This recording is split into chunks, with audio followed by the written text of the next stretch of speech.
What role should police play in society? Is declining population actually a bad thing?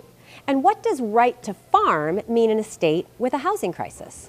Vermonters ask philosophical questions all the time. During Public Philosophy Week, we get to do it together. Sometimes over a beer. We're learning more today on Across the Fence. Hello, Vermont. When you picture a philosopher, who do you see? Someone wearing a toga? Someone dressed all in black, smoking a cigarette? Few of us think of ourselves as philosophers, which is how and why Public Philosophy Week came to be. It kicks off April 18th and runs through April 26th in Burlington, with events at locations all over the city throughout the week. What kind of events and why should you show up? Those are great questions for my guest. Joining me is Dr. Tyler Doggett, a professor of philosophy at UVM and the founder of Public Philosophy Week, and Dr. Sarra Talib, newly minted with her PhD in Food Systems from UVM, who will be leading one of the Philosophy Week events.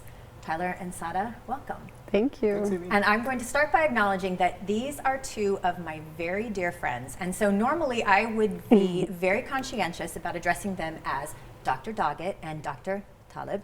And in this case, actually, Sarra is a brand new PhD, and I really do want to use, but I won't be able to because I know them too well. So we're going to be Tyler and Sarra. Is that okay with you? Perfect. Okay, good. All right.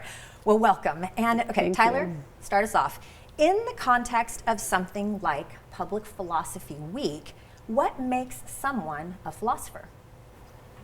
Public Philosophy Week, Amy, is for everyone, and so it's totally fine if you don't think of yourself as a philosopher and you just want to try it out. As an example, my wife thinks philosophy is super dumb and boring.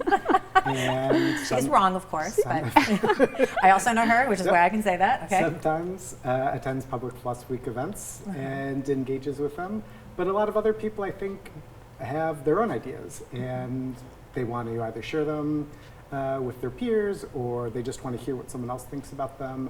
And so if you're in any of those boats, you're a philosopher. Is there a particular definition of philosophy? Because you just mentioned ideas, and it's talking about ideas.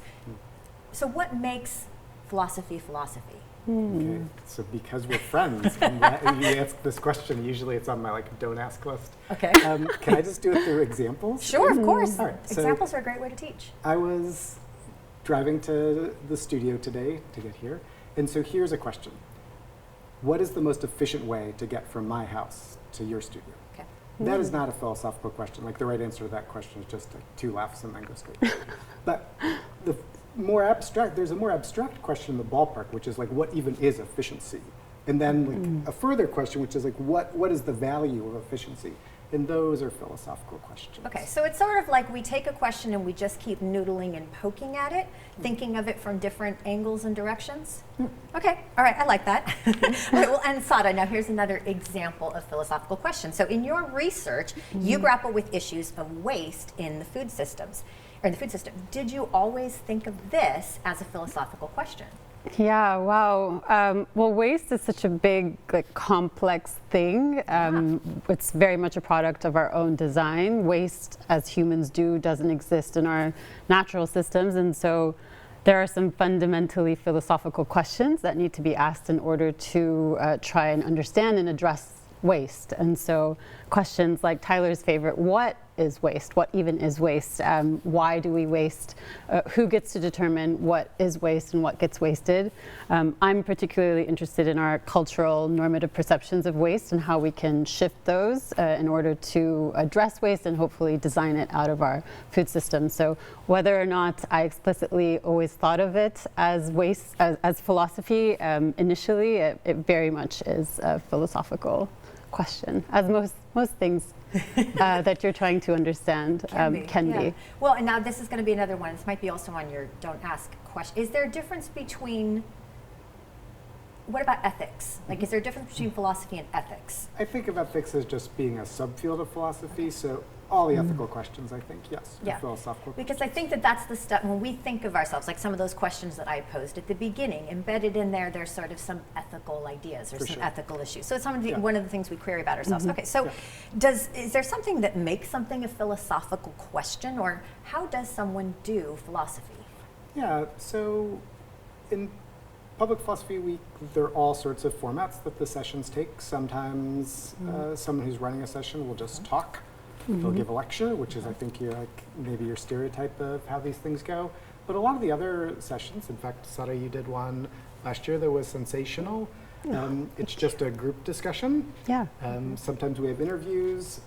Sometimes we watch something together and then talk about it, or we listen to something together and then we talk about it. We made music once.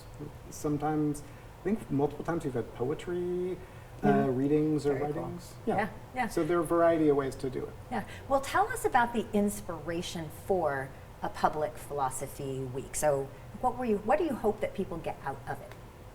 Okay. So there are three things there. One is like I know, I'm a master, sorry. My questions are always like 4 questions in one. A, B, C, and D. Go. First, I'll tell you a little bit about how it started. There were 2 things that happened at the same time. One was I found out that in Barcelona, there's a whole month of philosophy events. And I was just so entranced by this as someone who thinks philosophy is really important and that like lots of people have philosophical ideas but don't know what to do with them. I wanted a way for them to share those ideas and to find other people who have those similar ideas in Vermont. And then at the same time, I remember I was reading an article about the homelessness in Burlington, and one of the people who was running a homeless shelter at the time said, one of the root problems of homelessness is people feeling like completely alone. And what it is to feel alone and how to combat loneliness are like themselves 2 philosophical issues. And I thought, oh, well, this is something philosophers actually do have something to say in response to, and it would be great if we had a way to say things to the general public. And also it turns out like a lot of the people who are interested in these topics themselves have a philosophical background. Like you meet people around town and they're like, oh, I was a philosophy major, I was a philosophy minor, oh, my favorite class in college was a philosophy class. And so it's great to bring those people together. And we all like to talk and engage, right? I think engagement is a really important piece of this because like you said, well, in fact, actually, Sarra, he mentioned how you ran one last year that was actually a group conversation, and that had been one of my questions, like, do participants talk, listen, what should they expect? What should they expect? Really anything. You come to Philosophy Week events, Public Philosophy Week events with just curiosity, interest, and engaging. You don't need to engage, you don't need to physically participate, ask questions if you don't want to. Just coming with your own interests and curiosities is enough, but you can very much participate, and a lot of people do. The kinds of people that come are really anyone. I think mostly non-philosophers, I would say, or people who are non-philosopher identifying, like myself, for example. Well, let's talk a little bit about what is going on this year. So you're leading a session.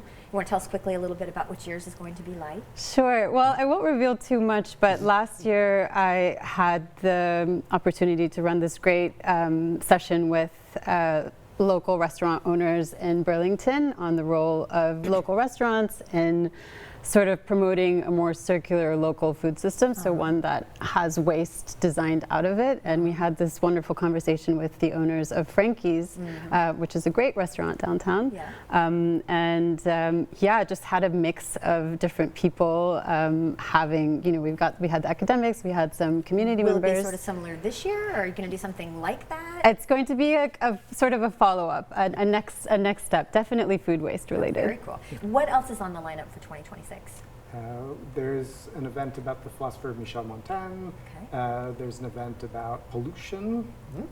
There's an event about the self. There are multiple events about translation.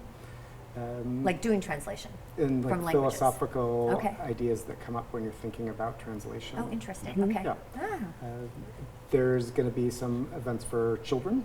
We always do some events for younger people. Sometimes events are done by younger people. Like over the years, we've had events done by middle schoolers high schoolers as well as college students. Oh, so it's nice. So there's not a one person who is the audience for any of these events. There's a whole bunch of people. And I know that you're obviously you're at UVM, but most of these events are not on campus. Yeah, almost. It's very rare that an event is on campus. Every once in a while you have one, but almost always they're off campus.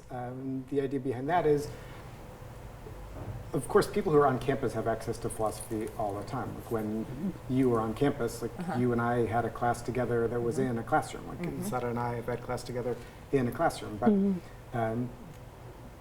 one thing is like those spaces don't feel accessible to everyone. Yeah. And so it's nice to go somewhere else. Also, zero gravity is like just significantly more fun than the seminar room.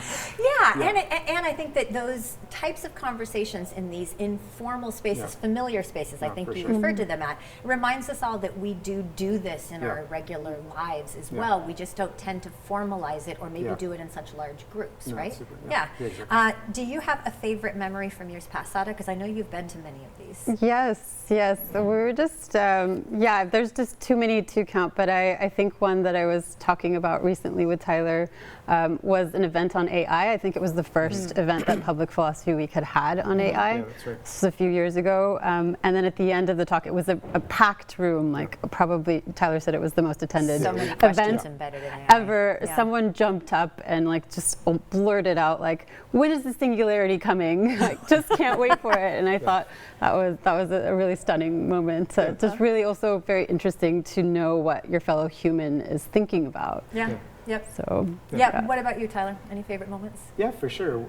As I mentioned earlier, my wife, your friend, thinks philosophy is so boring, and I convinced her to go to an event about the philosophy of taste, which was in a wine shop, and it featured Crystal, a professor at St. Mike's, having a conversation with a cheesemonger about the aesthetics of taste and Kant's theory of taste, which you might think is like the most boring of the boring philosophical ideas. But it turns out, if you give people wine and cheese and you talk about it. I will never say that I think taste is boring. I also think Philosophy Week is amazing and stunning, and I'm so glad you both were here to talk to me about it today. Public Philosophy Week is happening April 18th through 26th at locations around Burlington. For more information, the website is there on the screen on that beautiful poster. Online and on social media, the schedule of events is being continually updated. I'm going to hit up some myself. Thank you so much for talking with me today. And as always, Vermont, thank you for learning and exploring with me today. And thanks to the team that makes Across the Fence possible. I'm Amy Finley. This is Across the Fence. Come back and let's learn and explore again tomorrow.